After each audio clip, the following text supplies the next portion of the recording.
Welcome sa munting YouTube channel natin guys. Please support my videos. Like, comment and subscribe lang po mga idolo. Maraming salamat po. Story Present, Myriad World Inventory Box. Kabanata 621. Nagawa na ba lahat ng arrangement? Sa isang sulok na hindi kalayuan sa East Gate ng Plum County, ilang itim na figure ang nagsama-sama at nag-uusap ng isang bagay. Nakaayos na ang lahat. Ang maliit na pinunong naka-duty sa East Gate ngayong gabi ay isang malayong kamag-anak ng aking Panginoon. Dumating siya upang sumilong sa aking Panginoon noon.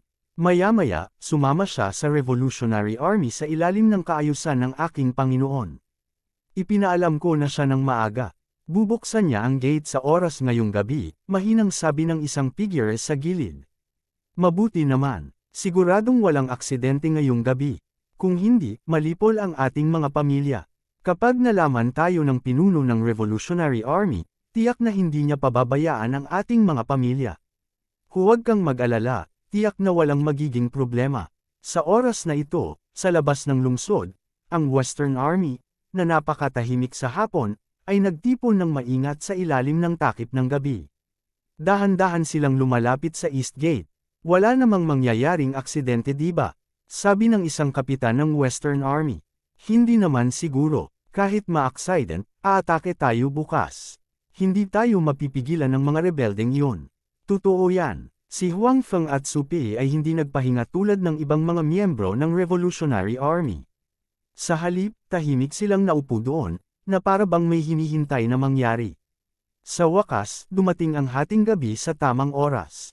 Ang mga miyembro ng Revolutionary Army na natutulog ay malinaw na hindi alam kung ano ang ibig sabihin ng oras na ito. Gayunpaman, alam ng mga miyembro ng Revolutionary Army na naka-duty sa East Gate na ang oras na ito ay napakahalaga sa magkabilang panig sa loob at labas ng lungsod. Tapos na ang oras. Buksan ang mga tarangkahan ng lungsod at salubungin ang hukbo ng imperial. Hayaang mamatay ang mga miyembro ng Revolutionary Army. Sabi ng munting pinunong naka-duty sa kanyang mga nasasakupan. Ang taong ito ay orihinal na inayos ng isang pamilya sa Plum County upang sumali sa Revolutionary Army. Ang kanilang layunin ay magkaroon ng mga espesyaliya. Kapag may nangyari, malalaman nila ng maaga. Maraming tao ang tulad niya. Hindi bababa sa bawat pamilya ay may ilang mga espesyaliya. Maging ang Ning residents, na nawasak, ay may mga espesyaliya. Gayunpaman, ang pagkumpiska ng mga ari-arian ay nangyari ng biglaan, kaya hindi natanggap ni Ning Zihao ang balita sa tamang oras. Kung hindi, hindi magiging ganito ang sitwasyon ngayon. Ang mga taong ito ay malinaw na hindi tapat sa revolusyonaryong hukbo. Ang kanilang misyon ay subaybayan lamang ang revolusyonaryong hukbo. Ngayong kailangan sila ng kanilang mga pamilya, hindi na sila magdadalawang isip. Correct. Hindi mahina ang tunog ng pagbukas ng pinto. Sa ganitong tahimik na kapaligiran, maaari itong maglakbay ng napakalayo. Gayunpaman, malinaw na kulang sa sapat na pagbabantay ang revolusyonaryong hukbo sa panahong ito. Bukod dito, walang mga sigaw ng labanan na nagmumula sa labas. Sa makatuwid, walang dumating upang makita kung ano ang nangyayari. Bukas ang mga pintuan ng lungsod. Mga kapatid, sumunod ka sa akin at pumasok ka. Nang makitang nabuksan ang silangang pintuang daan sa takdang oras, ang opisyal ng militar sa labas ay nagutos, at lahat ay tumindig at nagmadaling pumunta sa pintuang bayan. Sa sandaling ito, malapit na sila sa gate ng lungsod. Gayunpaman, dahil sa kakulangan ng tunog at kadiliman sa kanilang paligid, hindi sila napansin ng revolusyonaryong hukbo sa ibabaw ng pader ng lungsod. Ngayong bukas na ang gate ng lungsod, mabilis silang pumasok. Patayin! Sa sandaling ito, malinaw na walang paraan upang itago ang kanilang mga landas. Bukod dito, hindi nila kailangang itago. Kaya naman sumigaw ang marami sa mga kanluraning tropa. Ang biglang tunog ay agad na bumasag sa katahimikan ng gabi. Dumating talaga sila. Narinig ni Huang Feng ang mga sigaw nang marinig ang mga ito. Oo, dapat din tayong umatras. Tiningnan ni Su Pei ang magulong paligid. Kakabangon pa lang ng Revolutionary Army. Alam niya na sa ilalim ng gayong mga kalagayan, hindi mapipigilan ng revolusyonaryong hukbo ang mga kanluraning hukbo kahit na ano paman. Kung ang pagkubkob sa umaga ay isang panig na labanan, kung gayon ang sorpresang pag-atake sa gabi ay isang panig na massacre. Ang mga kanluraning tropa ay may mga especially iya at handa na. Sa kabilang banda, hindi man lang alam ng Revolutionary Army kung ano ang nangyayari. Ang pagkakaiba ay masyadong malaki. Tara na, sabi ni Huang Feng. Tumango si Su Pei at pagkatapos ay inutusan ang kanyang mga nasasakupan na umatras sa maayos na paraan patungo sa kanlurang tarangkahan. Dahil handa na sila, hindi natarante si Su Pei at ang iba pa. Sa kanlurang tarangkahan, ganap na itong nakontrol ni Wang Danyu at naghihintay na umalis si Su Pei at ang iba pa. Anong nangyayari? Anong nangyayari? Bakit may mga sumigaw na ganyan? Sa tirahan ni Leader Qiu, si Leader Qiu, na natutulog kasama ang kanyang dalawang babae, ay nagising sa mga sigaw sa labas. Nagmamadali niyang tanong sa mga guards niya. Pinuno, masama ito. Pinagtaksilan tayo ng mga pamilya sa lungsod. Binuksan nila ang mga pintuan ng lungsod. Ngayong nakapasok na ang mga tropang imperial, hindi na natin sila mapipigilan sa labas. Pinuno, umalis na tayo kaagad sa labas, sabi ng isang gwardya kay Leader Qiu na may gulat na ekspresyon. Paano naging ganito? Itong mga maldita na pamilyang ito, dapat noon ko pa sila lipulin lahat. Alam kong hindi sila mapagkakatiwalaan. Umuungal si Leader Qiu. Gayunpaman, pagkatapos mailabas ang kanyang galit, nagmamadali siyang nagbihis. Alam niyang hindi ito ang oras para magalit. Ang pagtakas ay ang pinakamahalagang bagay. Ang mga tropang imperial ay nakapasok na sa lungsod, hindi na nila sila mapigilan. Kung tungkol sa mga pamilyang nagtaksil sa kanya, maaari niyang harapin ang mga ito mamaya. Maghintay, si Leader Qiu, na nagmamadaling lumabas sa likod bahay, ay biglang sumigaw. Pagkatapos, sinabi niya sa guard sa tabi niya, puntahan mo si Ning Wushuang dito. Gusto kong isama siya. Bagamat hindi payag ang gwardya, hindi siya nang ahas na suwayan ang utos ni Leader Qiu. Kaya, lumingon lang siya at hanapin si Ning Wushuang. Nagising din si Ning Wushuang sa mga sigaw. Sa oras na ito, nakabihis na siya ng maayos. Tila may naintindihan siya at nakaramdam ng pagsabog ng saya sa kanyang puso. Pagkatapos, nang matagpuan siya ng gwardya, hindi na siya nagdalawang isip at piniling sundan siya. Hindi pa patay si Leader Qiu, hindi siya maaaring mahiwalay sa kanya. Kailangan niyang makita munang mamatay si Leader Qiu. Leader, iligtas mo ako. Leader, isama mo ako. Matapos magkita si Ning Wushuang at Leader Qiu, biglang sumugod si Mr. Gu sa harapan ng dalawa. Malinaw na naiintindihan niya ang nangyayari dito. Wala siyang gaanong lakas, hindi naging madali para sa kanya na mabuhay sa ganoong kapaligiran. Scram! Tiningnan ni Leader Qiu si Mr. Gu nang may pagkasuklam. Inis na inis siya at ayaw niyang makita ang lalaking ito na nagpalungkot sa kanya. Gayunpaman, hindi kaagad umalis si Mr. Gu. Gusto niyang humingi ng awa, ngunit ang mga bantay ni Leader Qiu ay hindi magiging magalang sa kanya. Wala silang magandang impresyon sa taong ito na hamarang sa kanilang daan. Bukod dito, dahil nagsalita na si Leader Qiu, natural na hindi sila magiging magalang. Kabanata 622. Magwala ka. Itinulak ng guard sa tabi ni Leader Qiu si Mr. Go at sumigaw. Ang katawan ni Mr. Go ay hindi malakas sa simula, at siya ay pinalo ng 50 beses ng pamalo. Kahit na gumamit siya ng ilang mga trick upang bawasan ang bilang ng mga tama ng pamalo, nasugatan pa rin siya. Sa oras na ito, paano niya malalabanan ang pagtulak at pagtulak ng mga gwardya? Bumagsak si Mr. Go sa lupa. Nang makitang dadaan na si Leader Qiu at ang kanyang mga tauhan nang hindi man lang siya tinitingnan, biglang sumugod si Mr. Go. Leader, hindi mo magagawa sa akin ito. Loyal ako sa'yo. Huwag mo akong iwan. Panipi. Gayunpaman, hindi binalak ni Leader Qiu na mag-aksaya ng oras kay Mr. Go. Sumenyas siya sa kanyang mga bantay na kunin si Mr. Go. Gayunpaman, maaaring mali ang pagkakaintindi ng gwardya. Hinugot niya ang kanyang espada at pinagbantaan si Mr. Go. Umalis ka na, kung hindi, huwag mo kaming sisihin sa pagiging impolite. Tila hindi nakita ni Mr. Go ang espadang nakalabas na sa kaluban nito. Gusto pa niyang sumugod. Gayunpaman, itinulak siya ng isang tao sa kanyang tabi at nabunggo sa espada ng gwardya. Nagtatakang napatingin ang gwardya sa eksenang nasa harapan niya. Ikaw, tiningnan ni Mr. Go ang espada sa kanyang tiyan. May gusto siyang sabihin, ngunit napagtanto niyang wala siyang masabi. Napansin din ni Leader Kyo ang eksenang ito. Bagamat medyo nagulat siya, hindi niya sinisisi ang kanyang mga bantay. Kung tutuusin, kailangan pa rin niya ang kanilang proteksyon sa mga susunod na araw. Para naman kay Mr. Go, kahit hindi mangyari ang aksidenteng ito, hahanap pa rin siya ng pagkakataong patayin siya. Sa makatuwid, hindi katanggap-tanggap. Fair na, tumingin muli si Leader Kyo kay Mr. Go. Ito rin ang huling beses na tumingin siya sa kanya. Pagkatapos noon ay tumalikod na siya at walang pagdadalawang isip na umalis.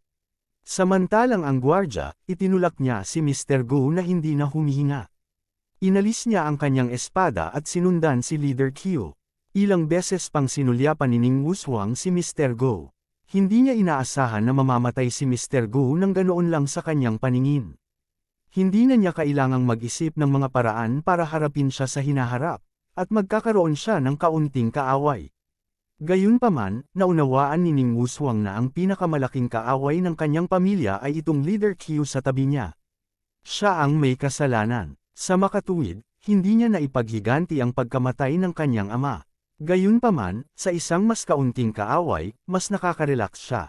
Matapos umalis sa tirahan, napagtanto ni Leader Kyo kung gaano kagulo ang county. May mga anino sa lahat ng dako, at may mga sigawan sa lahat ng dako. Para bang nasa lahat ng dako ang kalaban. Bakit ka nagpapanik? Sumunod ka sakin. Lumakad pasulong si Leader Kyo at hinayla ang isang rebelde na tatakas na sana. Leader, malinaw na nakilala ng taong iyon si Leader Kyo. Pinuno Kyo, Leader, kailangan na nating tumakbo. Kung hindi, huli na ang lahat, mga tao. Tuldok, sumunod ka sa akin, sabi ni Leader Kyo. Naunawaan na niya ngayon na kailangan niyang tipunin ang pinakamaraming rebelde hanggat maaari at tipunin sila. Sa ganoong paraan, makakaalis siya ng ligtas. Bukod dito, magkakaroon siya ng kakayahang mag-counterattack.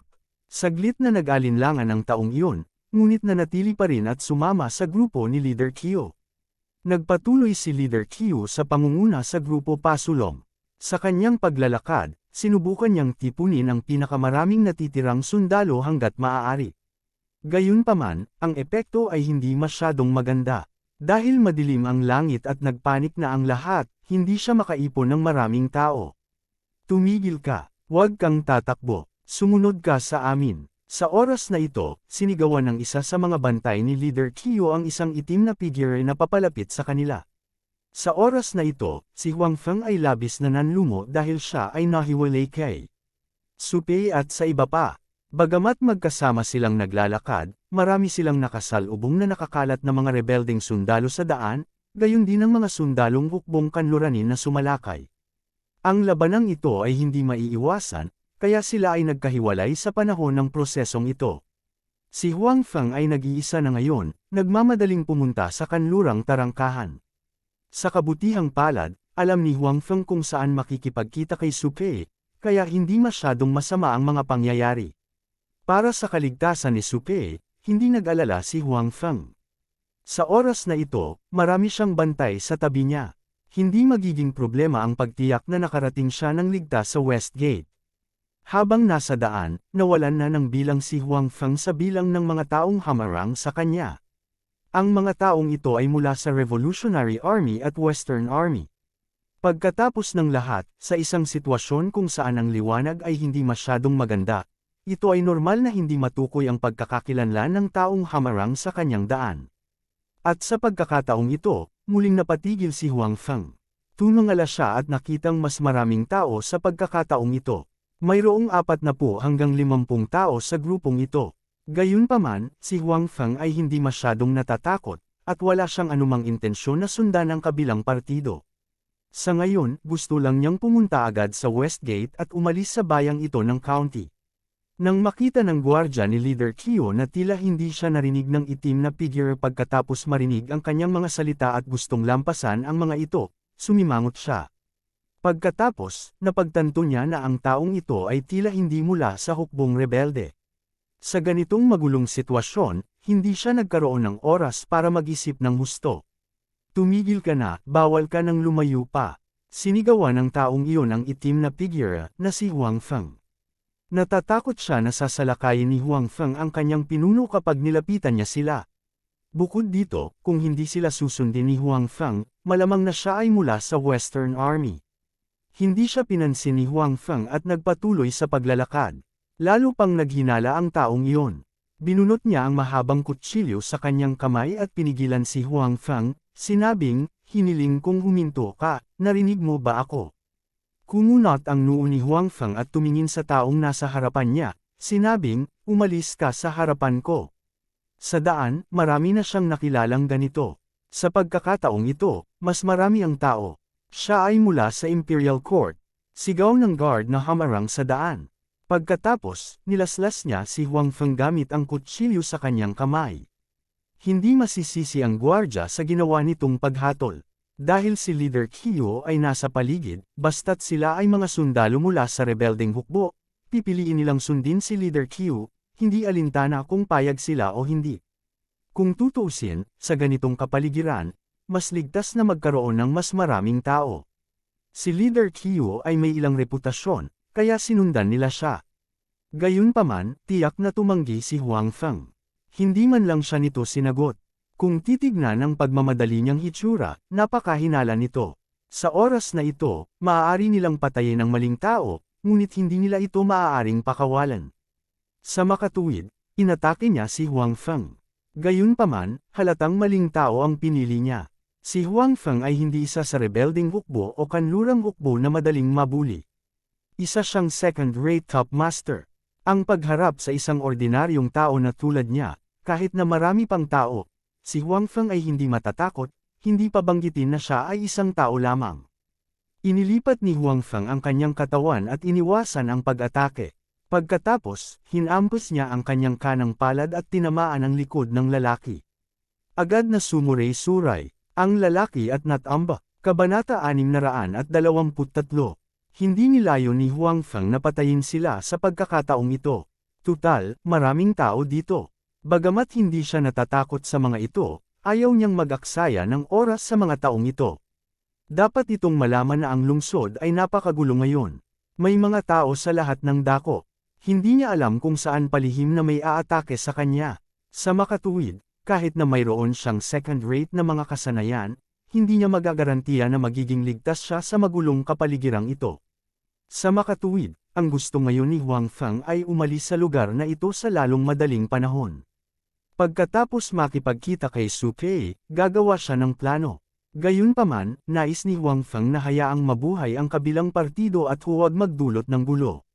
Gayunpaman, hindi iyon naisip ng kabilang partido. Ang bantay ng pinuno ng Qiu na binugbog pabalik ni Huang Feng ay nadama na siya ay pinahiya ni Huang Feng. Sapat na ang kanyang mga kasanayan, ngunit ngayon ay napakadali siyang natalo ni Huang Feng. Nakaramdam siya ng hiya. Sa makatuwid, ang orihinal na pagkakakilanlan ni Huang Feng ay hindi na mahalaga. Kahit sino si Huang Feng, gusto niyang patayin si Huang Feng. Hulihin mo siya, isa siyang opisyal ng Western Army. Huwag mo siyang hayaang makatakas. Aware pa rin sa sarili ang guard. Alam niyang maaaring hindi siya ang kalaban ni Huang Feng, kaya humingi siya ng tulong sa kanyang mga kasama. Para sa mga rebelde sa tabi ni Leader Qiu, matapos marinig ang kanyang mga salita, lahat sila ay sumugod kay Huang Feng. Pagkatapos ng lahat, si Huang Feng ay isang tao lamang. Bukod dito, siya ay isang opisyal. Kung mahuli o mapatay nila siya, makakakuha sila ng maraming kredito. Tumingin si Huang Feng sa mga taong sumugod sa kanya at bahagyang bumantong hininga. Pagkatapos noon, hindi na siya umatras bagkus ay sumulong. Diretso siyang sumugod sa crowd. Una, inagaw niya ang isang puting espada gamit ang kanyang mga kamay. Pagkatapos makakuha ng mahabang espada, para siyang lobo sa kawan ng mga tupa. Sinimulan niyang patayin ang mga taong ito na kumugkob sa kanya. Hindi alam ni Huang Feng ang tiyak na pagkakakilanlan ng mga taong ito, ngunit ito ay malinaw na hindi mahalaga. Ang mahalaga ay gusto siyang patayin ng mga taong ito ngayon. Siyempre, hindi siya pwedeng umupo na lang at maghintay sa kamatayan. Sunod-sunod na hiyawan. Sa gilid, ang mukha ng pinuno ay nagbago mula sa hindi pagsang-ayon sa galit at pagkabigla, at pagkatapos ay nataranta. Noong una, hindi niya naramdaman na may mali sa pagpigil ng mga tanod niya sa nanghihimasok. Kung tutuusin, ganoon din ang ginawa nila noon. Nagtipon-tipon na rin ang mga tao sa paligid niya. Pagkatapos noon, hindi na sila pinansin ng nanghihimasok at gustong umikot sa kanila. Mayroon din siyang pagdududa tungkol sa pagkakakilanlan ni Huang Feng. Sa makatuwid, nang salakayin ng kanyang mga gwardya si Huang Feng, hindi niya sila pinigilan. Gayunpaman, hindi niya inaasahan na ganoon kalakas si Huang Feng. Napapaligiran ng napakaraming rebelde, kaliwat kanan ang kanyang sinisingil. Ang mahabang espada sa kanyang kamay ay patuloy na kumitil sa buhay ng mga taong nakapaligid sa kanya. Sa kanyang harapan, walang sino man ang makatiis kahit isang suntok. Nagulat si Chief Chu. Mas natitiyak niya ngayon na tiyak na hindi miyembro ng Revolutionary Army si Huang Feng. Ito ay dahil sa kanyang mga nasasakupan, walang sino man ang kasing kapangyarihan ni Huang Feng. At sa oras na ito, kung ang taong lumitaw sa lungsod ay hindi miyembro ng revolusyonaryong hukbo, kung gayon siya ay dapat na mula sa Imperial Court. Kaya naman, sinabi ni Chief Chu sa mga tao, patayin mo siya at maa-promote ka ng 3 ranggo. Napakalakas ng kakayahan ni Huang Feng. Naramdaman ni Chief Chu na hindi mababa ang posisyon niya sa hukbo ng Imperial Court. Posible pa nga na siya ang general na namumuno sa tropa sa pagkakataong ito. Kung ganoon nga talaga, may pag-asa na malutas ang pagkubkob sa Plum Town sa pamamagitan ng pagpatay sa kanya. Matapos marinig ng mga rebelde ang mga salita ni Chief Chu, nagliwanag ang kanilang mga mata. Inatake nila si Huang Feng ng mas mabangis. Gayunpaman, sa lalong madaling panahon na tanto nila na gaano man sila kabangas, tila wala itong silbi. Narinig din ni Huang Feng ang mga salita ni Chief Chu. Kasabay nito, napansin din niya ang kinaroroonan ni Chief Chu. Alinsunod sa ideyang barilin ang kabayo bago barilin ang lalaki, at hulihin ang pinuno bago hulihin ang mga tulisan. Sumuko na si Huang Feng sa pakikipagkulitan sa mga taong ito sa harapan niya. Sa halip, ginamit niya ang treading wave subtle steps para makaalis sa kanilang pagkakakulong at sumugod kay Chief Chu. Nakita rin ni Chief Chu ang mga galaw ni Huang Feng. Noong una, naisip niya na si Huang Feng ay hindi makakawala sa kob-kob ng ganoon kadali. Gayunpaman, hindi niya inaasahan na si Huang Feng ay magiging mas nakaka-relax kaysa sa kanyang inaakala. Bago pa siya tuluyang makapag-react, nakarating na si Huang Feng sa labas ng kulungan at sumugod sa kanya. Nagulat si Chief Chu. Mabilis siyang naglabas ng punyal para sa pagtatanggol sa sarili. Siya mismo ay may ilang mga kasanayan. Sa kanyang opinyon, hindi problema ang saluhin si Huang Feng.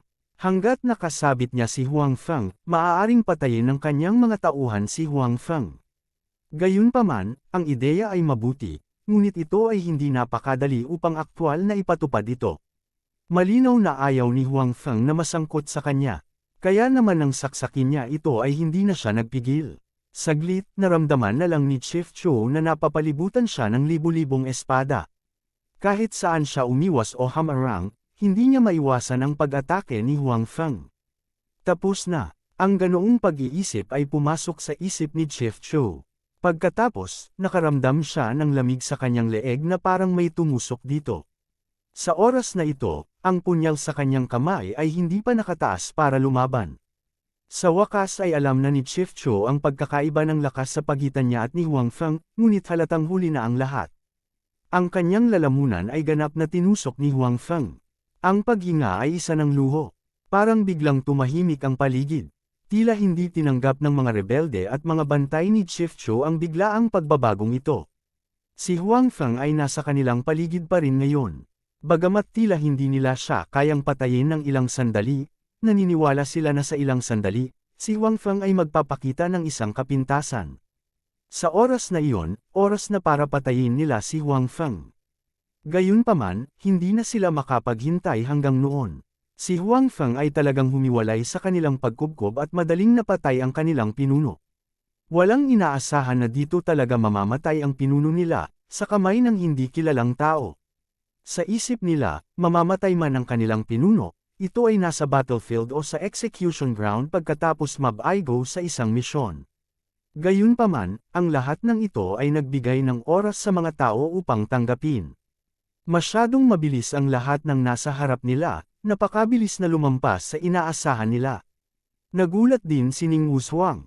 Hindi niya inaasahan na dito talaga mamamatay si Chief Chu. Iniisip pa rin niya kung paano gamitin ang magulong kapaligirang ito para patayin si Chief Chu. Sa huli, namatay talaga si Chief Chu sa kalagitnaan ng kanyang pagtakas. Bukod dito, siya ay namatay sa mga kamay ng isang walang kaugnayang tao. Ngayon lang niya nakita ang lahat ng nangyari. Si Huang Feng ay hindi gustong makipagtalo sa kanila. Gusto lang niyang umalis, ngunit hindi niya inaasahan na ang mga rebelde ang gagawa ng unang hakbang. Sa huli, pagkatapos mag-counter-attack ni Huang Feng, napakadali niyang napatay si Chief Chu. Ito ay talagang hindi inaasahan. Patay na ang pinuno mo. Kung gusto mo pang mamatay, lumapit ka sa akin. Ang damdamin ni Huang Feng ay hindi kasing komplikado ng mga tao sa paligid niya. Hindi niya kilala si Chief Chu, kaya naisip niya lang na ordinaryong tao ang kanyang pinatay. Natural, hindi niya masyadong inisip iyon. Kabanata 624. Ang mga salita ni Huang Feng ay gumising sa lahat. Nakasindek silang tumingin kay Huang Feng at pagkatapos ay sa isa't isa. Hindi nila alam kung ano ang gagawin. Sumimangot si Huang Feng at tumingin sa mga tao. Ayaw na niyang mag-aksaya pa ng oras dito kaya humakbang siya pasulong. Nang makita ng mga sundalo ang pagkilos ni Huang Feng, hindi nila namamalayan na umatras. Bagamat may bentahe sila sa bilang, nabigla sila sa ginawa ni Huang Feng. Si Huang Feng ay hindi inaasahang makapangyarihan. Patay na ang pinuno. Kung hindi ka tatakbo ngayon, malapit nang dumating ang hukbo ng imperial. Walang sino man sa inyo ang makakatakas. Sa sandaling ito, sinabi ni Ning Wushuang, na nanambalik ang kanyang katinoan, sa karamihan. Sa orihinal, ang mga taong iyon ay walang lakas ng loob na harapin si Huang Feng. Ngayong narinig nila ang mga salita ni Ning Wushuang, naalala nila na hindi lang sila ni Huang Feng ang nasa lungsod na ito. Naroon din ang hukbong imperial na nagnanais ng kanilang buhay.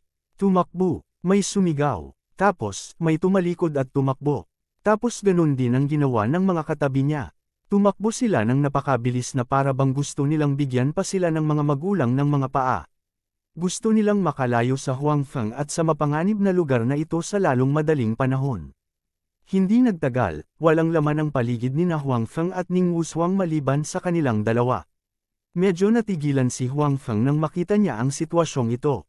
Buti na lang tumakas ang mga ordinaryong sundalo, ngunit hindi inaasahan ni Huang Feng na tatakbo rin ang mga gwardya. May nahulaan na si Huang Feng mula sa mga salita ni Ning Wushuang. Gayunpaman, naramdaman niya pa rin na medyo hindi kapani-paniwala. Paanong nagkataon lang na nabangga niya ang pinuno ng hukbong rebelde? At pinatay pa niya. Gayunpaman, ang ginawa ay ginawa. Si Huang Feng ay nakapatay ng maraming tao sa daan, kaya wala siyang pakialam sa pagpatay pa ng isa. Bagamat medyo espesyal ang kanyang pagkakakilanlan, walang kakaibang nararamdaman si Huang Feng. Wala siyang naramdamang kakaiba, naramdaman na lang niya na ito ay isang hindi kapani-paniwalang pagkakataon. Nang makitang umalis na ang iba, naghanda rin si Huang Feng na umalis. Gayunpaman, pagkatapos ng ilang hakbang, sumimangot siya at tumigil. Lumingon siya at tumingin sa likuran niya. Bakit mo ako sinusundan? Ako. Hindi alam ni Ning Wushuang kung paano sasagutin ang biglaang tanong ni Huang Feng at hindi alam kung paano sasagutin. Nais ni Ning Wushuang na patayin si Mr. Go at Leader Qiu para ipaghiganti ang kanyang ama. Ngayong patay na silang dalawa, bigla niyang hindi alam ang gagawin. Hindi niya alam kung saan siya pupunta o kung ano ang gagawin. Nang makita niyang aalis na si Huang Feng, hindi niya namamalayan na sinundan siya.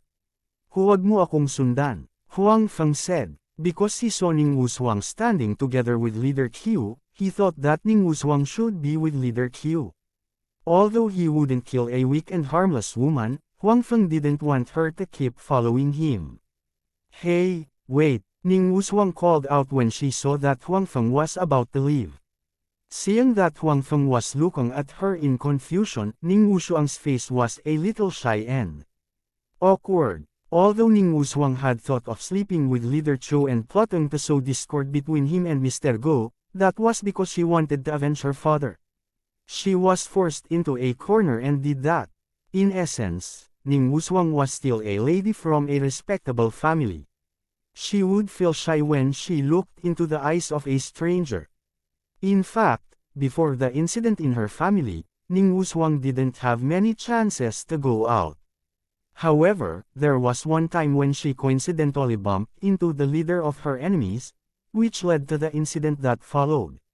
Now that she had avenged her father, Ning Wushuang seemed to have returned to her previous personality. When she looked at Huang Feng, her eyes were a little evasive. It wasn't because of fear, but because of the shyness in her heart. What do you want? Huang Feng asked. I want to follow you, Ning Wushuang said.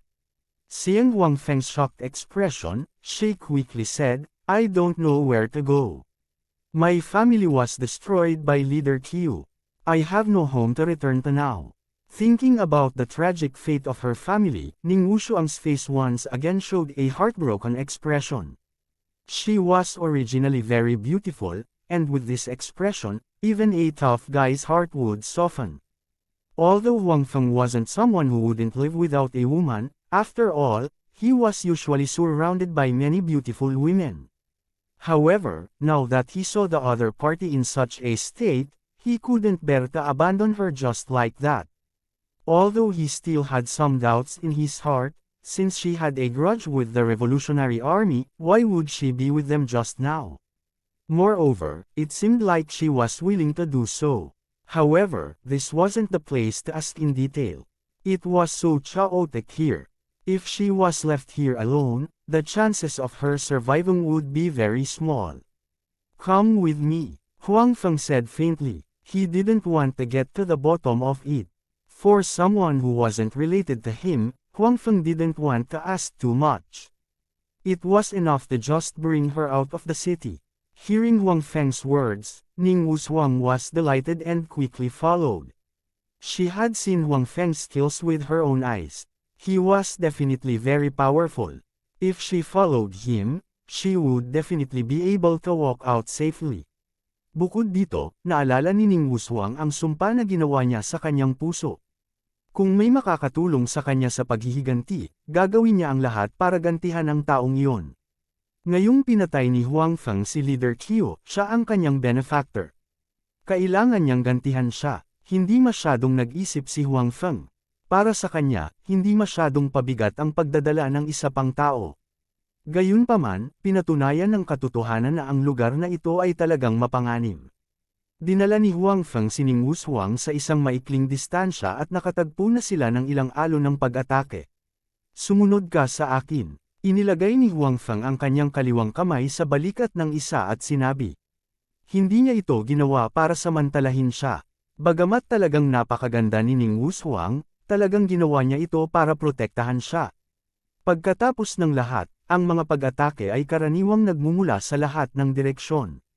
Walang nakakaalam kung saan lilito ang isang arrow sa susunod na segundo. Gayunpaman, hindi yun inisip ni Ning Wushuang. Sa sandaling yakapin siya ni Huang Feng, likas niyang gustong magpumiglas. Gayunpaman, nalaman niya na kahit gaano siya nagpupumiglas, hindi siya makakawala.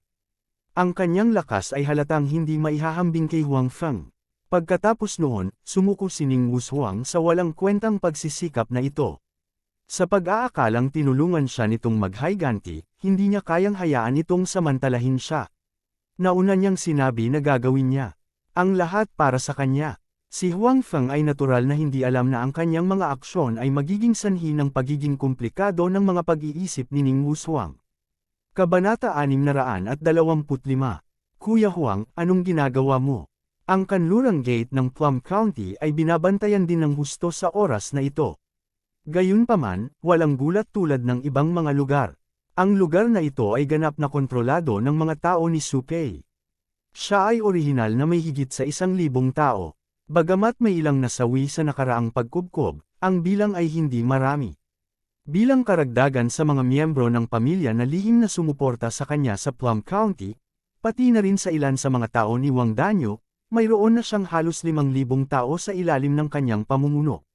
Bagaman ang 5,000 lalaki ay wala sa harap ng 10,000 o kahit na daan-daang libong tao, walang problema sa pagkontrol sa Westgate. Hindi alintana kung ito ay ang nakakalat na mga tropa ng Westgate o ang natalo na Revolutionary Army, hindi nila masisira ang porma sayon dito. Gayunpaman, sa sandaling ito, tumingin si Su Pei kay Huang Feng na may pagtataka na ekspresyon. Tumingin din siya kay Ning Wushuang, na nakatayo sa tabi niya at tila nalilito dahil sa kapaligiran. Hindi inaasahan ni Supei na talagang ibabalik ni Huang Feng ang isang babae sa napakaikling panahon pagkatapos niyang humiwalay kay Huang Feng. Bukod dito, ito ay isang napakagandang ginang. Dapat malaman ng isa na sa ganitong kapaligiran, ang isa pang tao ay nangangahulugan ng isa pang panganib. Bukod dito, si Huang Feng ay sumusulong mag-isa. Gayunpaman, nang maisip niya ang mga kakayahan ni Huang Feng, hindi gaanong nagulat si Supei.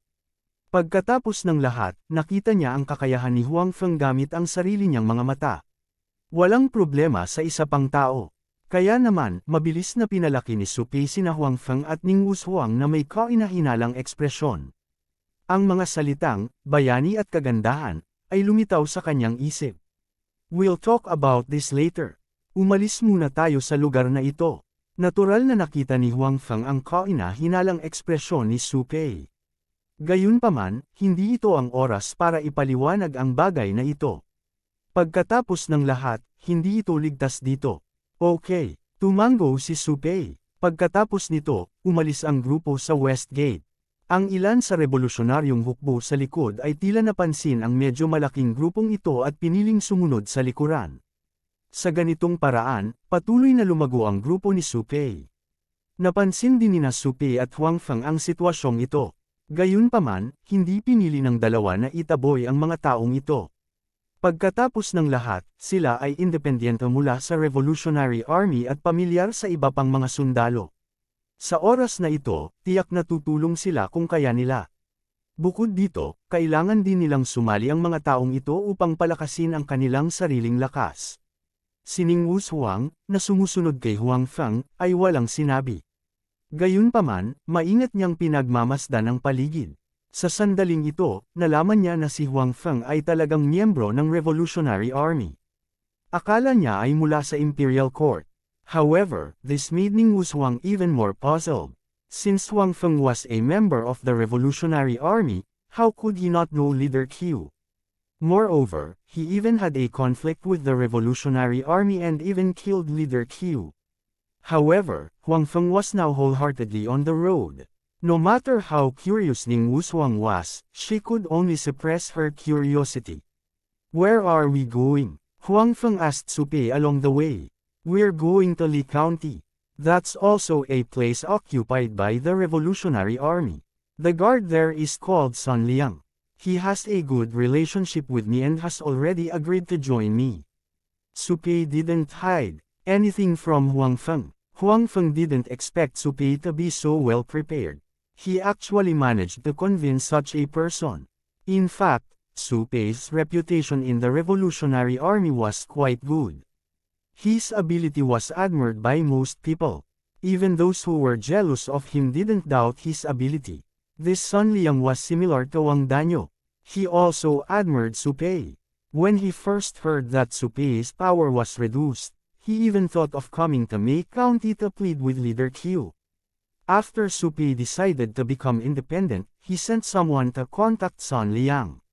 Sun Liang agreed without much hesitation. In fact, Sun Liang wasn't the only one who was convinced by Supei. There were also some other small leaders. They all had some people under them. However, Mei County was too chaotic now. Supei couldn't contact them for the time being. However, as long as he raised his flag in Lei County, those people would definitely come looking for him.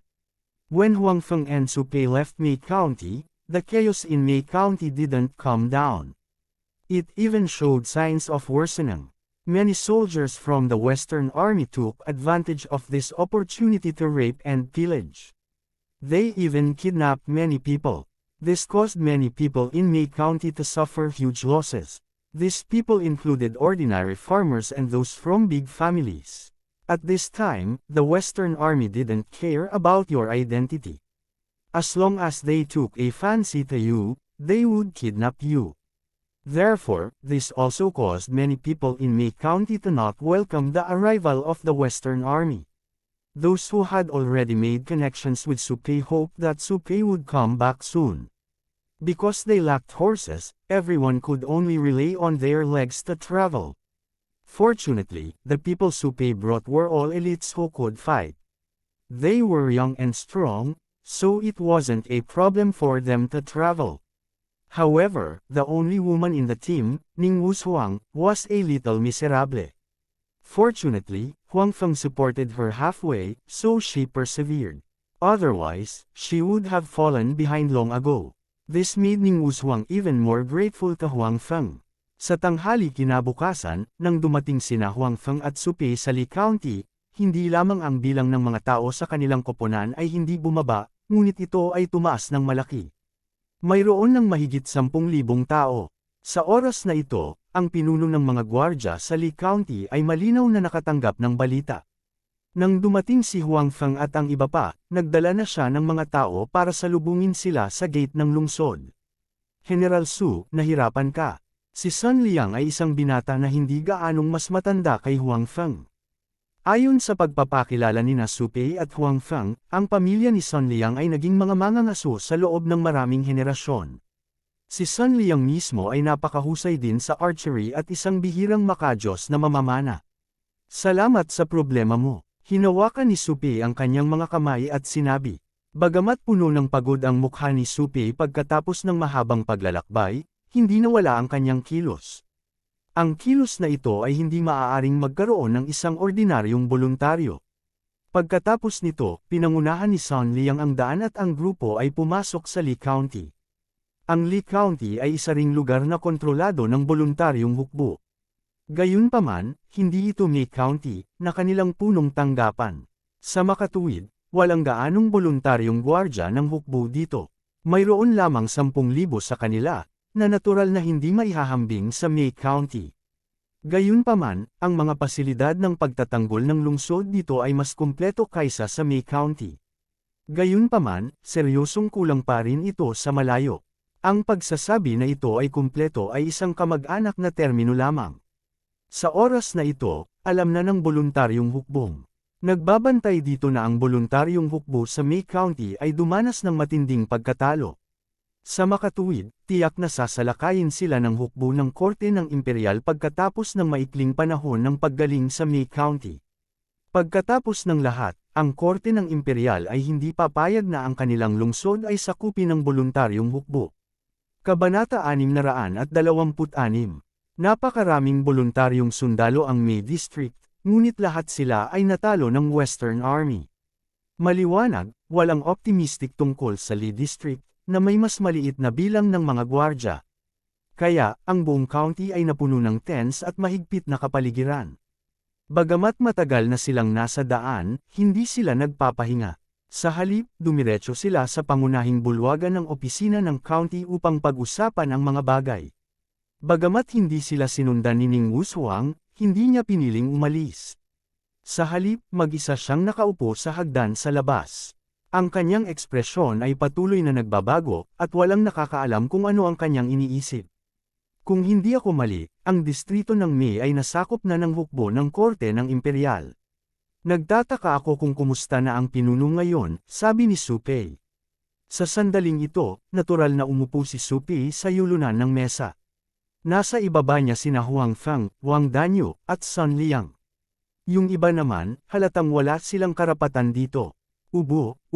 Nang marinig ang mga salita ni Su Pei, umubo si Huang Feng at mahinaong sinabi, maaaring patay na ang pinuno ng Revolutionary Army. Ano? Kahit na ang mga salita ni Huang Feng ay napakakalma, ang 3 taong naruroon ay nagulat.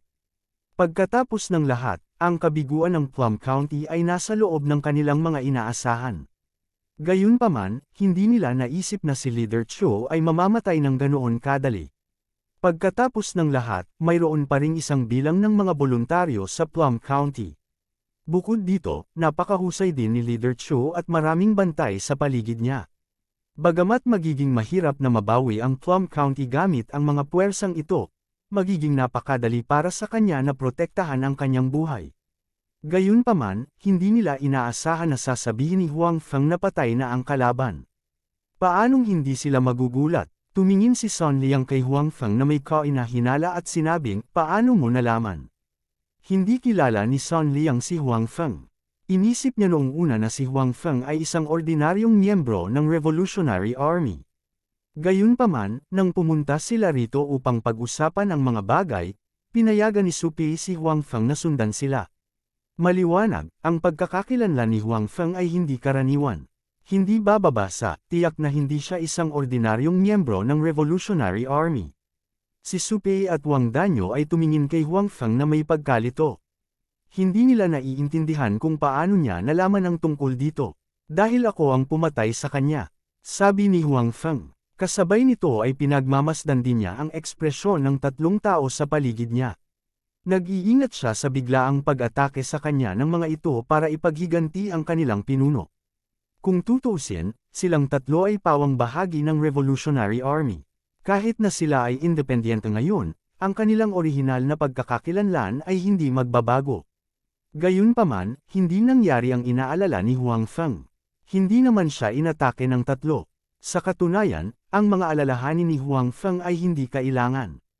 Bagamat si Su Pei at ang dalawa pa ay mga subordinate ni Leader Qiu, wala silang gaanong katapatan kay Leader Qiu. Hindi naman masasabing may problema sa kanilang pagkatao. Kaya lang lahat sila ay nagrebelde sa ibang mga lugar at pagkatapos ay nagdala ng mga tao upang sumali sa koponan ni Leader Qiu. Masasabing si Leader Qiu ang pinuno ng organisasyong ito. Gayunpaman, iginagalang siya ng lahat at nakinig sa kanyang mga utos.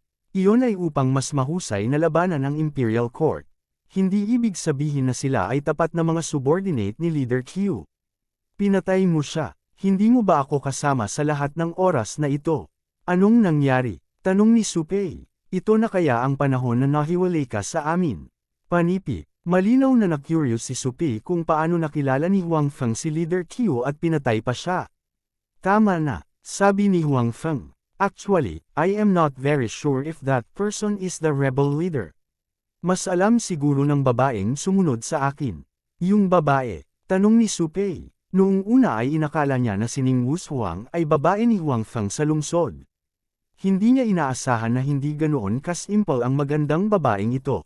Pagkatapos nito, tinawag si Ning Wushuang. Hiniling sa kanya ni Su Pei na ipaliwanag ang sitwasyon. Sa oras na ito, alam ng lahat na ang pagkakakilanlan ni Ning Wushuang ay hindi simple. Sinasabi mo na ikaw ang anak ng Ning Residence. Napatingin si Su Pei kay Ning Wushuang nang may pagtataka. Ang anak na babae ng Ning Residence. Haha, wala na ang Ning Residence. Mapait na tumawa si Ning Wushuang. Tumingin si Su Pei sa kanya at walang sinabi. Siyempre, alam niya kung paano nawala ang Ning Residence. Originally, tiniis ko ang kahihiyan at sinundan ko si Leader Qiu dahil gusto kong makahanap ng pagkakataon na patayin siya at ipaghiganti ang aking ama. Sino ang nakakaalam na mamamatay siya ng ganoon lang? Sabi ni Ning Wushuang. This time, parang mas naniwala sa kanya ang crowd. Gayunpaman, kailangan pa rin nilang imbestigahan ang mga detalye. Sa kabutihang palad, sa panahong ito, patuloy na damaloy ang mga voluntaryong sundalo na tumakas mula sa May County at pumasok sa Lee County. Kung gustong malaman ng karamihan ng mga detalye ng May County, makukuha nila ito sa pamamagitan nila. General Su, ano ang susunod nating gagawin? Guard Lee County, tanong ni Sun Liang. Ito ay talagang isang problema. Ang May County ay inookupahan na ngayon ng Western Army. Susunod, ang target ng Western Army ay tiyak na Lee County.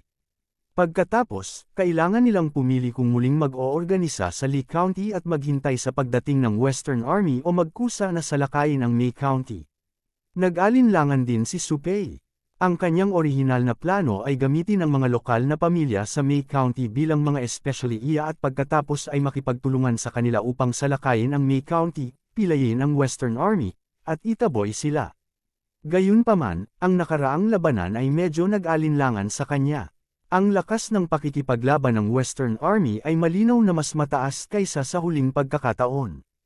Ang kanilang lakas ay medyo wala sa kanyang inaasahan. Bagaman sobra niyang tinansya ang lakas ng Western Army, malinaw na mas malakas sila kaysa sa inaakala niya. Nang ang mga rebelde ay may pader ng lungsod bilang kanilang suporta, hindi sila maaaring lumaban sa Western Army. Ngayong sila na ang umaatake sa lungsod, si Su Pei ay walang gaanong tiwala. Tumingin si Su Pei kay Huang Feng at nagtanong, Kuya Huang, ano sa palagay mo? General Su, gusto ko munang magtanong.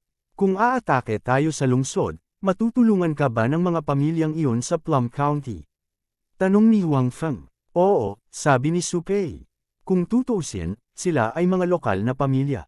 Bagamat magkakaroon ng ilang mga pagkalugi sa oras na ito, kung nais nilang gawin ang isang bagay, ito ay ganap na posible. Mabuti iyan. Sa tingin ko dapat tayong magkusa na maglunsad ng counterattack, sabi ni Huang Feng. Oh, sabihin mo sa akin kung ano ang iniisip mo. Tanong ni Supei. Sa katunayan, medyo sumang-ayon siya sa ideyang ito. Gayunpaman, medyo nag-aalala siya na mabibigo sila. Kumuha ng inisyatiba upang maglunsad ng counterattack. Hindi ba't ganoon din ang panliligaw kay kamatayan? Napakaraming rebelde sa May County. Nasa kanila ang pader ng lungsod bilang kanilang suporta, ngunit hindi pa rin sila maaaring manalo. Magagawa ba natin ito sa ilang tao lamang? Hindi optimistiko si Son Liang sa desisyon ni Huang Feng. Para kay Wang Danyo, hindi niya kailanman isasaalang-alang ang mga problemang ito. Walang inaasahan na isasaalang-alang niya ang mga bagay na ito. Tumingin si Huang Feng sa tatlo at sinabing, iniisip ni General Son na nililigawan natin si kamatayan. Dapat ganoon din ang iniisip ng Western Army. Kabanata 627. Oh, ibig mong sabihin na hulihin sila. Nagningning ang mga mata ni Supei. Tama na yan. Sinabi ni Huang Feng, nagawa kaming talunin ng Western Army kahit kakaunti lang ang mga tao. Tiyak na sila ay mayabang na ngayon. Tiyak na hindi nila aasahan na gagawa tayo ng inisyatiba para mag-counter-attack sa napakakaunting tao. Sa ganitong paraan, mahuhuli natin sila ng walang bantay. Sa tulong ng mga pamilya sa lungsod, hindi imposibleng manalo tayo. Ngunit paano kung ipagtanggol natin ang Lee County hanggang kamatayan? Kahit na ang depensa ng Lee County ay mas mahusay kaysa sa May County, ito ay hindi mas mahusay. Bukod dito, mas kaunti na ang mga tao natin ngayon, at marami sa kanila ay mga taunang sundalo. Sa palagay mo kaya ba nating ipagtanggol ang Lee County sa ilalim ng ganitong mga kalagayan? Panipi, nang marinig ang mga salita ni Huang Feng, maging ang ekspresyon ni Wang Danyo ay nagdilim. Pagkatapos ng lahat, si Huang Feng ay ganap na tama. Kung magtanggol sila dito hanggang sa kamatayan, ang kanilang huling resulta ay hindi magiging mas mahusay kaysa sa May County. Bagamat walang mga especially iya, magdudulot lamang sila ng mas maraming pagkalugi sa Western Army. Hindi nito maaapektuhan ang huling resulta. Tama si Kuya Huang. Hindi natin kayang ipagtanggol ang Lee County hanggang kamatayan. Tumayo si Supei at sinabi, ang pagtatanggol sa Lee County hanggang kamatayan ay maaantala lamang ang kanilang pagkamatay. Hindi nito mababago ang panghuling resulta. Sa makatuwid, tiyak na ayaw niya. Gayunpaman, napakahirap ding salakayin ang May County, kahit na mayroon tayong mga especially iya. Kasabay nito, maaari nating mahuli sila ng walang bantay. Gayunpaman, ang kapangyarihang panlaban ng Western Army ay tiyak na mas malakas kaysa sa Revolutionary Army, sabi ni Supei. Pero ito lang ang pagkakataon natin. Sinabi ni Huang Feng, bukod dito, sa magulong sitwasyong ito, maaari nating bawasan ang agwat sa pagitan ng ating lakas. Tumango si Supei. Sa oras na ito, hindi na pinabulaanan ni Son Liang si Huang Feng. Ito ay dahil sumang-ayon siya sa opinyon ni Huang Feng. Maliban kung kusang loob nilang isuko ang Lee County, maaari lamang nilang piliin na magkusa sa pag-atake. At the same time, I think we have to move fast. It's best to move tonight. Nagpatuloy si Huang Feng. Ngayong gabi, sa lalong madaling panahon, sabi ni Supei. Tama. Samantalahin natin ang katotohanan na hindi pa nakakakuha ang kalaban. Sa ngayon, ang lungsod ay dapat na magulo. Kung hihintayin natin na ganap nilang harapin ang mga labi ng rebelding hukbo, mas mahihirapan tayong umatake, ani Huang Feng. Napaisip naman ang tatlo at tumango bilang pagsang-ayon. Desididong sinabi ni Supei, okay, pagkatapos ay gawin natin ito ngayong gabi. Ipakita natin sa Western Army kung ano tayo at ipaalam sa kanila na ang ating Revolutionary Army ay walang anumang lakas sa pakikipaglaban. Ngayong gabi, sama-sama tayong aatake sa Plum County. Panipi, General Su, hindi mo na kailangang pumunta. Kailangan mo lang bantayan ang Lee County. Fair na, sabi ni Son Liang. Ngayon, hindi na si Supei ang general na sumugod sa mga linya ng kaaway. Siya ang pinunong naging tapat sa kanila. Natural, ayaw niyang makitang nasa panganib si Supei. Pagkatapos magsalita ni Sun Liang, sinadya niyang sumulyap kay Huang Feng. Maliwanag, gusto niyang tumulong si Huang Feng sa pagbigkas ng ilang salita. Lubos na hinangaan ni Sun Liang si Huang Feng. Bukod dito, mula sa nangyari ngayon, makikita na lubos na nagtiwala si Su Pei kay Huang Feng. Tumayo din si Huang Feng at sinabing, sumasang-ayon ako sa opinyon ni General Sun. General Su, iba na ang pagkakakilanlan mo ngayon. Kung pupunta ka sa front line, magdudulot ka ng hindi kinakailangang pag-aalala para sa lahat. Pinakamabuting manatili ka sa likuran. At saka, dapat may tal-unang rebeldeng hukbo na darating sa Lee County sa panahong ito. Sa ating lahat, ikaw lang ang may prestihiyo na kunin sila. Oo, General Su, huwag kang pumunta. Ako, si Danyu, ay tiyak na tutulungan kang patayin ang mga bastard na iyon mula sa Imperial Court. Sinabi rin ni Wang Danyu. Nang makitang tutol silang tatlo sa pagpunta niya sa front line, naisip ito ni Su Pei at pumayag. Kung tutuusin, nagbago na talaga ang pagkatao niya. Hindi na niya kailangan pang sumingit sa mga linya ng kaaway. Kailangan lang niyang gumawa ng magagandang desisyon. Kinailangan niyang umangkop sa pagbabagong ito. Sige, hihintayin ko ang balita ng tagumpay mo sa Lee County. Pagbalik mo, magse-celebrate ako para sa iyo. Sinabi ni Su Pei, gayon din, si Brother Huang ang mamamahala sa counterattack sa Mei County sa oras na ito. Mayroon ka bang anumang pagtutol? Walang pagtutol, agad na sinabi ni Wang Danyu at Sun Liang. Parehong alam nila ang kanilang sariling mga limitasyon. Bagamat pareho silang may ilang martial arts skills, medyo kulang sila sa diskarte at command. Bukod dito, ang pagganap ni Huang Feng ngayon ay nakumbinsi sila. Bilang karagdagan, si Su Pei ay malinaw na nagtiwala kay Huang Feng. Kaya naman walang iniisip na pumayag silang dalawa. Si Huang Feng ay orihinal na gustong tumanggi, ngunit sina Wang Danyu at Sun Liang ay pumayag na. Napaisip siya at hindi nagsalita. Mas mabuting mag-utos siya kaysa bulag-bulagan siyang utusan ng walang alam. Sige, bumalik na kayong lahat at magpahinga muna. Have an early dinner tonight. After dinner, we'll set off in the dark. Sabi ni Su Pei, kung sila ay aalis pagkatapos ng hapunan, makakarating sila sa Mei County kapag halos madaling araw na. Iyon ang magiging pinakamadilim na oras ng araw, at iyon din ang oras kung kailan pinakamadaling mag-relax ang mga tao. Para sa mga lokal na pamilya sa Mei County, ako ang mamamahala sa pakikipag-ugnayan sa kanila, sabi ni Su Pei. Pagkatapos ng pag-aayos ay naghiwa-hiwalay na ang lahat. Siguradong kailangang magpahinga sina Huang Feng at Wang Danyu. Tutal, matagal na silang nasa kalsada. Kinailangan pa nilang magpatuloy sa gabi, kaya kailangan nilang magkaroon ng sapat na lakas. Gayunpaman, nang umalis si Huang Feng sa opisina ng county, si Ning Wushuang, na orihinal na nakatayo sa labas, ay agad na tumayo at sinalubong si Huang Feng. Sina Sun Liang at Wang Danyu naman ay commandant kay Huang Feng at saka umalis na nakangiti. Namula si Ning Wushuang sa kanilang mga ekspresyon. Bakit hindi ka pa umaalis? Tanong ni Huang Feng, ngunit ang kanyang tono ay mas maganda kaysa dati. Mahirap din ang buhay ng babaeng kaharap niya. Hindi ko alam kung saan pupunta. Umiling si Ning Wushuang at tulad lang sinabi. Tumingin si Huang Feng kay Ning Wushuang na nasa harap niya, nakaawa-awa tulad ng isang walang tirahan na kuting. Tinanong niya, kung gayon, ano ang plano mong gawin? Hindi ko alam. Patuloy na umiling si Ning Wushuang. Sumakit ang ulo ni Huang Feng. Siya ay orihinal na nagplano upang dalhin siya sa labas ng lungsod at pagkatapos ay humiwalay. Gayunpaman, si Ning Wushuang ay halatang walang tirahan ngayon, at hindi niya alam kung ano ang gagawin sa kanya. Forget it. Samahan mo muna ako. Naisip ito ni Huang Feng at sinabi. Bagamat kara-rating lang niya sa Lee County, isa na siyang napakahalagang miyembro ng staff ni Su Pei. Sa makatuwid, malinaw na hindi siya pakikitunguhan ni Su Pei ng masama. Nag-ayos na siya ng lugar na matutuluyan niya. Isa itong malaking patio. Kahit na ito ay mas masahol pa kaysa sa mga mararangyang mansyon, ito ay itinuturing na hindi masama sa Lee County. Pagkatapos ng lahat, ito ay isang maliit na county lamang. Para kay Huang Feng, nag-iisa na siya. Ngayong kasama na niya si Ning Wushuang, natural na walang problema. Kabanata 628. Sige, Nang marinig ang mga salita ni Huang Feng, hindi man lang inisip ito ni Ning Wushuang at pumayag.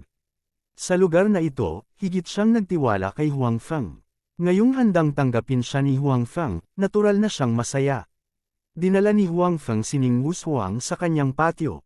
Mayroon ng mga tagapaglingkod dito, at ang lahat ay inayos ng maaga. Binalak ni Huang Feng na kunin si Ning Wushuang sa loob ng ilang panahon hanggang sa magkaroon siya ng ibang plano. Bukod dito, maaari lamang siyang manatili sa mundong ito ng 1 taon. Pagkatapos niyang umalis, kung ang isang babaeng katulad niya ay walang mapupuntahan, maaari niyang ibigay sa kanya ang kanyang tirahan. Pagkarating sa tirahan, nagpahinga si Huang Feng at hinayaan si Ning Wushuang na gawin ang anumang gusto niya. Bagamat gustong tulungan ni Ning Wushuang si Huang Feng, napagtanto niya na wala siyang magagawa at hindi alam kung paano gumawa ng anuman. Kung tutuusin, isa lang siyang babae mula sa isang marangal na pamilya na walang ginawa noon. Ang pagtatanong sa kanya na gumawa ng mga gawain ay halatang nagpapahirap sa kanya. Kung alam kong magiging ganito, mas marami pa akong natutunan kay Xiao Kui. Napaisip si Ning Wushuang. Si Xiao Kui ang kanyang lingkod na karaniwang namamahala sa pag-aalaga sa kanyang pagkain at tirahan. Ngayon na gusto ni Ning Wushuang na magtrabaho tulad ng baka o kabayo, para alagaan si Huang Feng, napagtanto niya na wala na siyang magagawa. Ito ay naging sanhi ng kanyang labis na panlulumo. Pagkatapos ayusin si Ning Wushuang, wala nang pakialam si Huang Feng. Para sa kanya, ang mga taong ito sa kalawakan ay mga dumadaan lamang sa kanyang buhay. Bukod dito, hindi sila mananatili ng masyadong mahaba. Ang pinakamahalaga sa kanya ay natural na kumita ng pera. Gayunpaman, kung gusto niyang kumita ng pera ngayon, kailangan niyang tulungan si Su Pei na makakuha ng mas maraming teritoryo. Bukod dito, kailangan niyang patatagin ito. Kung hindi, sa isang kapaligiran ng digmaan, ito ay hindi isang magandang bagay para sa mga taong negosyante. Maaari silang mapahamak ng digmaan anumang oras. Habang nagpapahinga si Huang Feng at binabawi ang kanyang lakas, si Ning Wushuang ay abala sa kusina. Dahil bumalik si Ning Wushuang kasama si Huang Feng, at dahil si Ning Wushuang ay mukhang isang binibini mula sa isang malaking pamilya, inisip ng lahat ng mga katulong sa looban na si Ning Wushuang ang may bahay ng bahay, kaya hindi sila nang ahas na pigilan siya. Sa kasamaang palad, naging abala si Ning Wushuang ng kalahating araw. Sa oras na magising si Huang Feng, hindi pa rin siya nakakagawa ng kahit isang piraso ng pagkain na maaaring kainin. Anong nangyari sa'yo? Tumingin si Huang Feng kay Ning Wushuang na nakatayo sa harapan niya na puno ng sut ang mukha, at nag-aalinlangan na nagtanong. Wala talaga akong silbi. Gusto kitang tulungang magpakulo ng sopas, ngunit hindi ko magawa ng maayos ang ganoong simpleng bagay, malungkot na sabi ni Ning Wushuang. Haha, humagalpak ng tawa si Huang Feng. Alam na niya ngayon kung bakit natatakpan ng sut ang mukha ni Ning Wushuang. Sa pag-iisip kung paano magiging napakakulit ng isang magandang babae sa kusina, nakita ni Huang Feng na nakakatawa ito. Pinagtatawanan mo ako. Ang pagtawa ni Huang Feng ay lalong nagpahiya kay Ning Wushuang. Sige, hindi na ako tatawa. Hayaan mo na ang mga katulong ang bahala sa mga bagay sa kusina. Gawin mo ang dapat mong gawin, sabi ni Huang Feng. Ano ang dapat kong gawin? Tumingin si Ning Wushuang kay Huang Feng na may pagdududa. Tapos, may naisip siya at namula ang mukha niya. Tapos, nahihiya siyang tumakbo palayo. Anong meron? May nasabi ba akong mali? Bakit siya tumakas? Hindi maintindihan ni Huang Feng ang mga aksyon ni Ning Wushuang. Ang ibig niyang sabihin ay hayaan si Ning Wushuang na humanga sa mga bulaklak at gumawa ng karayom. Hindi ba lahat ng dalaga sa TV ay ganito? Ano ang dapat ikahiya? Sa kabilang banda, tumakbo si Ning Wushuang hanggang sa kanyang silid at nahihiyang tinakpan ang kanyang dibdib. May ipinahihiwatig ba siya sa akin? Bagamat miyembro ng Revolutionary Army si Kuya Huang at mahusay ang kanyang kakayahan, hindi naman siya mukhang brute.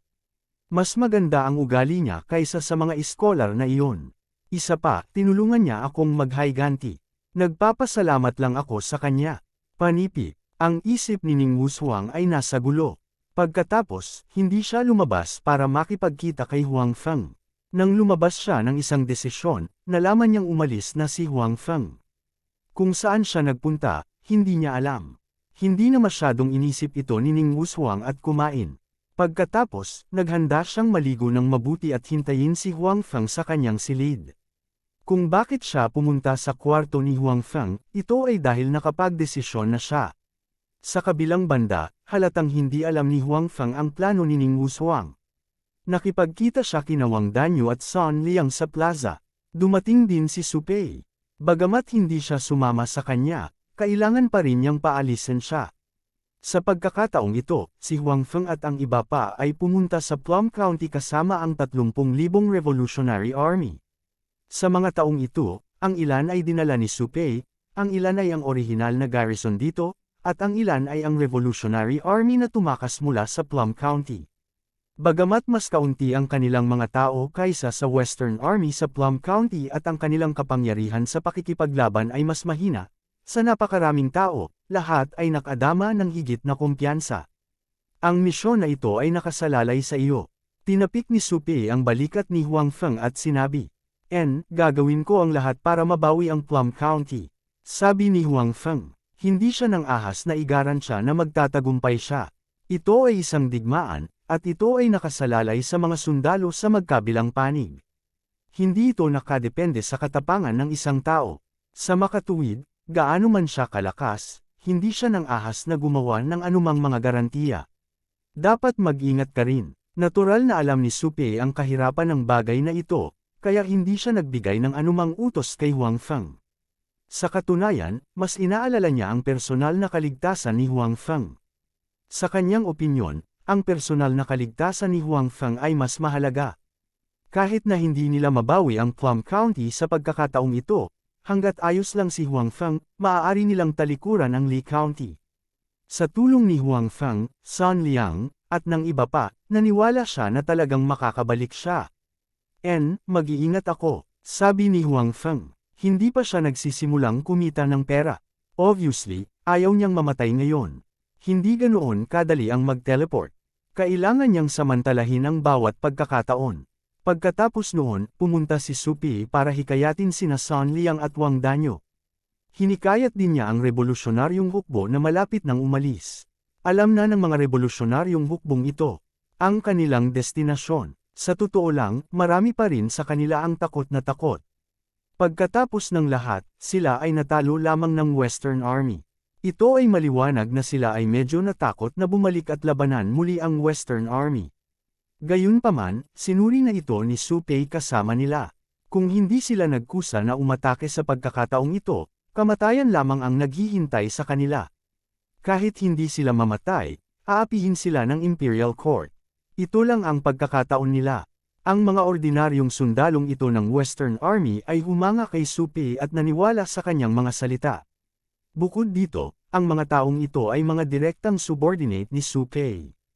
Sa ilalim ng pamumuno ng mga taong ito, inipon ng lahat ang kanilang lakas ng loob at naghanda upang labanan muli ang Western Army.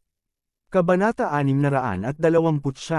Buttface, I asked you to stand on guard. Bakit dito ka natutulog? Sa ibabaw ng mga nasirang pader ng lungsod ng Plum County, isang maliit na pinuno ng kanlurang hukbo ang nagpapatrolya. Nang makita niyang natutulog sa isang sulok ang nasasakupan niya na dapat ay naka-duty, umakyat siya at sinipa siya. Kapitan, ano ang silbi ng pagiging bantay sa tungkulin?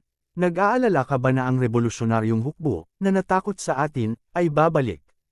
Malungkot na ungol ng lalaking sinipa ng gising. Stop complaining. I asked you to stand, so just stand. Bakit ba ang dami mong sinasabi? Pinagalitan siya ng maliit na pinuno. Gayunpaman, malinaw na si Buttface ay may magandang relasyon sa maliit na pinuno. Sa makatuwid, kapag ang maliit na pinuno ay nagalit, hindi siya natakot. Sa halip, humakbang siya pasulong at sinabing, "Boss, sobrang lamig ngayon." Anyway, siguradong hindi na babalik ang Revolutionary Army. Ano ang silbi ng pagbabantay sa tungkulin? Nako, kung may oras ka, baka makipaglaro ka pa sa mga babae. Ang babaeng nakuha ko kaninang hapon ay napakalambot at malambing na parang sutla sa paghawak. Nabalitaan ko na siya ay isang babae mula sa isang malaking pamilya. Iba talaga ang mga babae mula sa malalaking pamilya. Boss, kung gusto mong makatikim, ipapadala ko siya sa iyo bukas.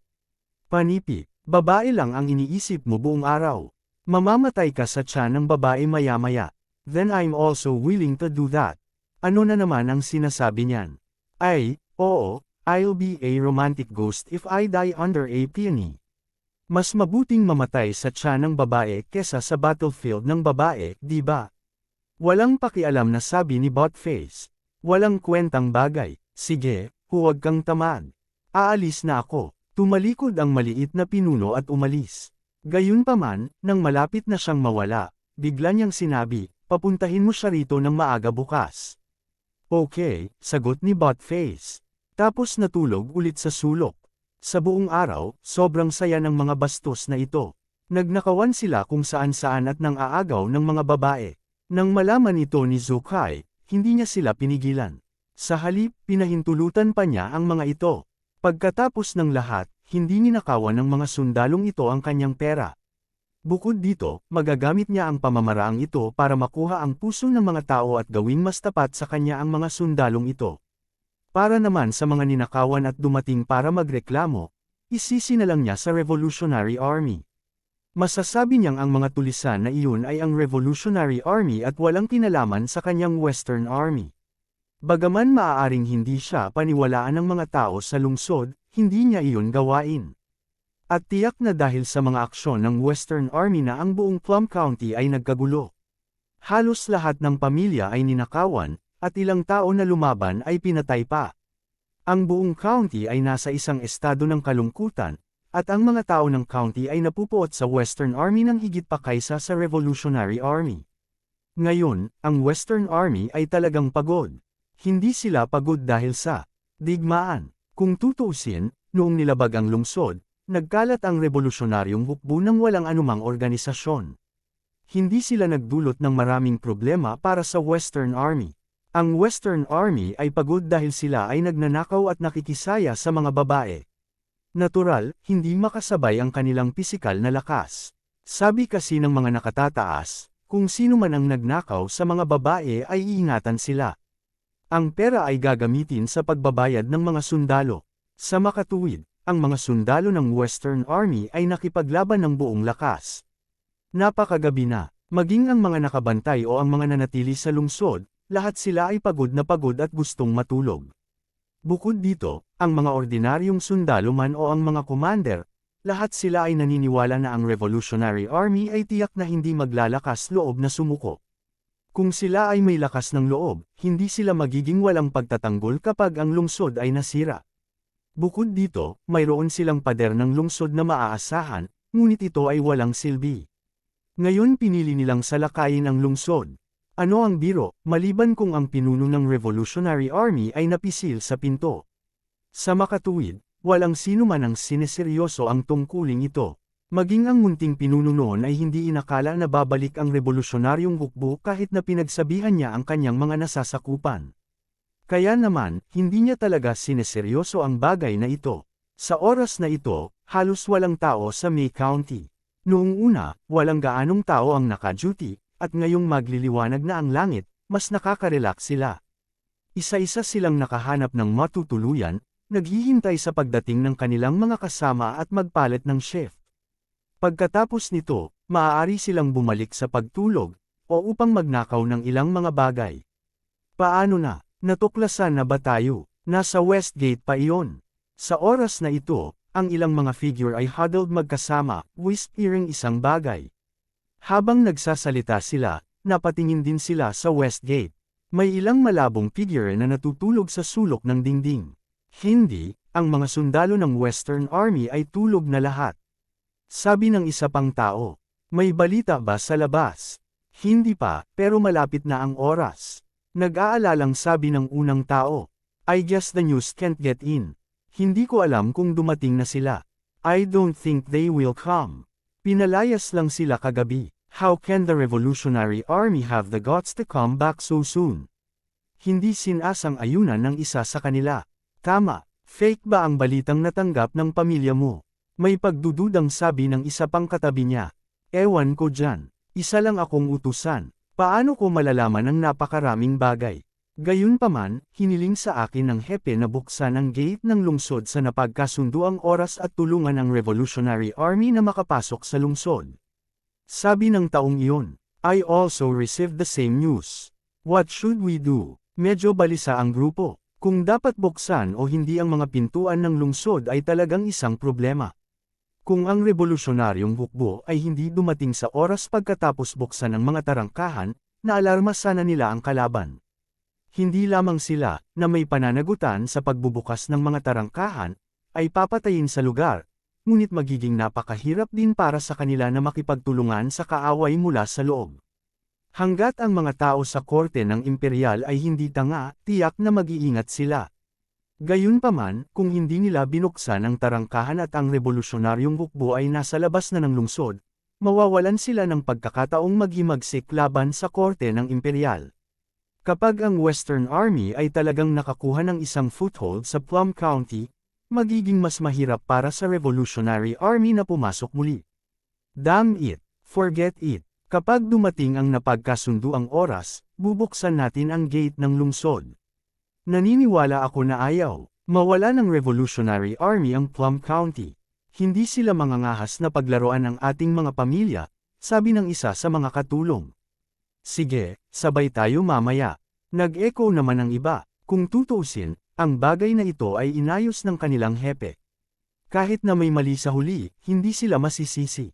Gayunpaman, kung hindi nila binuksan ang gate ng lungsod at may nangyaring mali, kailangan nilang pasanin ang mga kahihinatnan. Kaya naman, mas handang makinig sila sa mga kaayusan ng kanilang pinuno. Kasabay nito, hindi kalayuan sa western gate ng Plum County, isang malaking grupo ng mga itim na anino ang gumagapang sa lupa ng dahan-dahan. Kung may lumapit para tingnan, malalaman nilang lahat ng mga itim na anino na ito ay tao. Mayroong hindi bababa sa 10,000 sa kanila. Kabanata 630. Ang mga gumagapang pasulong ay ang Revolutionary Army na pinamumunuan ni Huang Feng.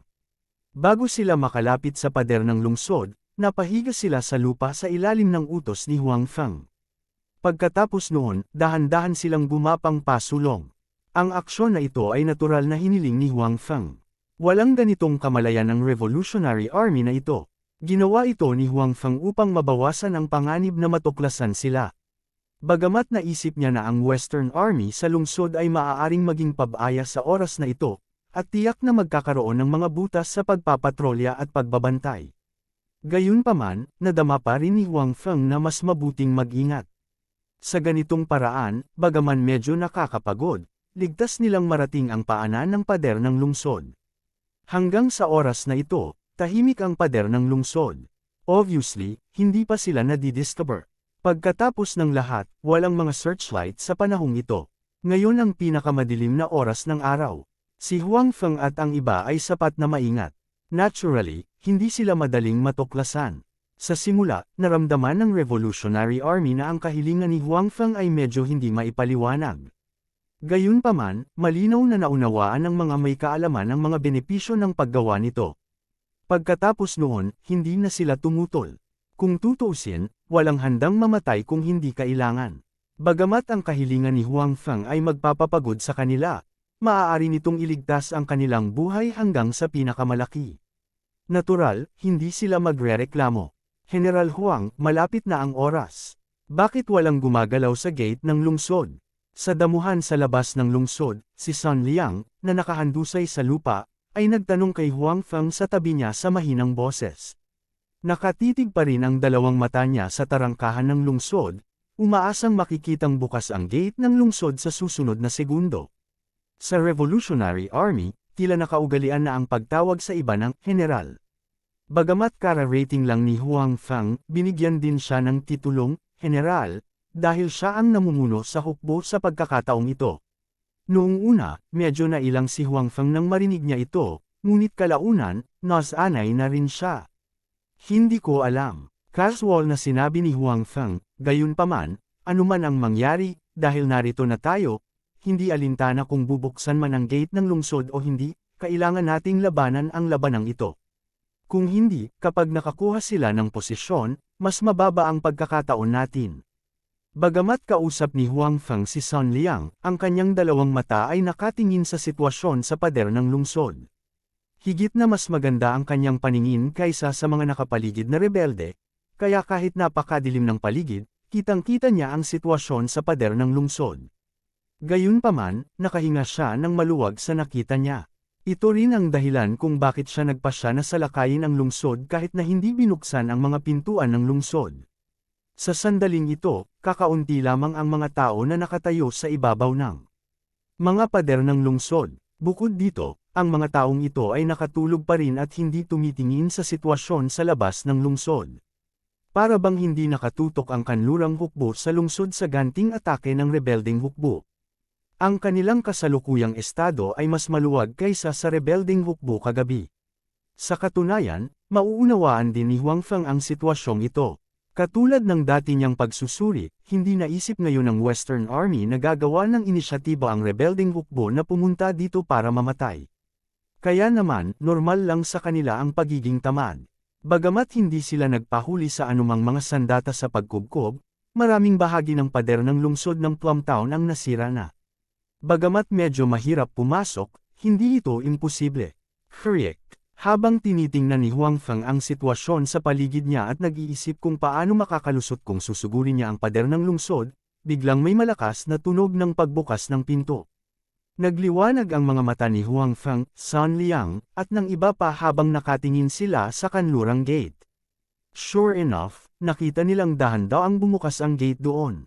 Lahat, singilin mo ako. Tumalon si Huang Feng at sumigaw sa hukbong rebelde sa likod niya. Damn it, it's finally open.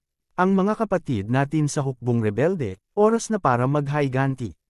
Lahat, singil. Ikan-away ni Wang Danyo ang kanyang braso at sumigaw din. Kahit na si Sun Liang, na nasa tabi ni Wang Danyo, ay hindi sumigaw. Sinundan na niya si Huang Feng at nagmamadaling lumabas. Anong tunog yan? Sa isang sulok ng pader ng lungsod, nagising si Botface sa ingay.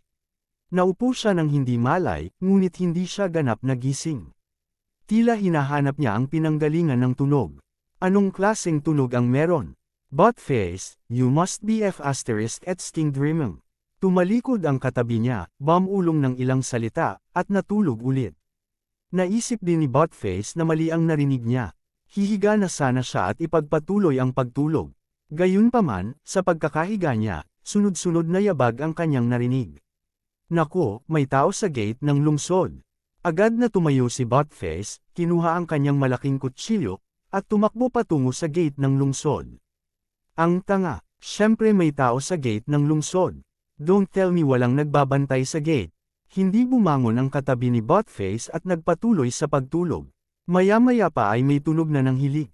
Sa gitna ng Revolutionary Army, maliban kina Huang Feng at Wang Danyo na sumigaw ng 2 beses sa simula, ang iba sa kanila ay ibinabalang ang kanilang mga ulo at tumakbo pasulong ng walang sinasabi. Kaya tanging tunog ng mga yabag lamang ang maririnig. Gayunpaman, medyo marami silang tao, kaya hanggat nakikinig silang mabuti, maririnig pa rin nila ito. Gayunpaman, sa oras na ito, maraming tao sa pader ng lungsod ang tamad at natutulog.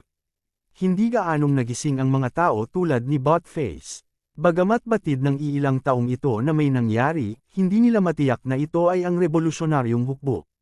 Sa makatuwid, ang kanilang unang pagpipilian ay pumunta sa kanlurang gate upang makita kung ano ang nangyayari. Sa wakas nandito ka na. Nang makitang lumitaw si Huang Feng at ang iba pa, ang ilang tao na nakadamit tulad ng mga bantay sa bahay sa kanlurang gate ay nagsalita ng may kagalakan. Malinaw na magandang balita na maaaring lumitaw si Huang Feng at ang iba pa sa napagkasunduang oras. Nakita din ni Huang Feng na may ilang bangkay na nakahandusay sa tabi nila. Hindi pa sila ganap na nilalamig. Malinaw, ito ang mga taong orihinal na nagbabantay sa tarangkahan. Gayunpaman, ngayon ay pinatay na sila at tahimik na nakahiga doon. Okay, tumango si Huang Feng sa mga taong iyon. Pagkatapos, lumingon siya kay Sun Liang at sinabing, kumuha ka ng ilang tao para bantayan ang lugar na ito at tiyakin ang kaligtasan nito. Makakaalis ka lang kapag nakapasok na ang lahat ng mga sundalo. Oo, tinanggap ni Sun Liang ang utos. Sa oras na ito, ang revolusyonaryong hukbo ay patuloy na tumatakbo sa lungsod. Palakas ng palakas ang kanilang mga galaw. Parami ng parami ang nakatuklas ng abnormalidad dito. Sino nandyan? Sa oras na ito, ang unang batch ng mga tao na dumating upang makita ang sitwasyon ay kakababalang mula sa pader ng lungsod. Ilang itim na figure lang ang nakita ni Buttface. Malakas na sigaw niya, gusto niyang bigyan ng babala ang mga kasama niya sa paligid. Gayunpaman, nang matapos siyang magsalita ay nakaramdam siya ng matinding kirot sa kanyang dibdib. Ibinaba niya ang kanyang ulo at nakita niyang may lumabas na espada sa kanyang dibdib. Tumagos ang espada sa kanyang katawan. Na may mukhang hindi makapaniwala, nahulog siya mula sa tuktok ng pader ng lungsod. Kinuha ni Huang Feng ang isang espada mula sa house guard sa tabi niya at sinigawan ng Revolutionary Army sa likod niya, kayong iba, sumunod sa akin.